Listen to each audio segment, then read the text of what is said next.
Savaşın küresel piyasalar üzerinde, petrol fiyatlarında, altında, dolarda, borsada etkisi elbette olacak.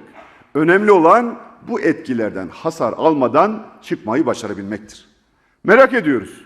Nasıl oluyor da füzelerin düştüğü Tel Aviv borsası yükseliyor, İstanbul borsası düşüyor? Nasıl oluyor da füzeler savaşan ülkelere, zamlar Ankara'ya yağıyor? Nasıl oluyor da savaşın tam göbeğindeki ülkelerin ekonomisi bizimki kadar sarsılmıyor? Bırakın savaşı, yurt dışından binlerce kilometre ötede birisi öksürse Türkiye'de dolar zıplıyor. Altın uçuyor, borsa yere çakılıyor, petrol tavan yapıyor. Evet arkadaşlar, dünyada biri öksürse Türkiye zatürre oluyor maalesef.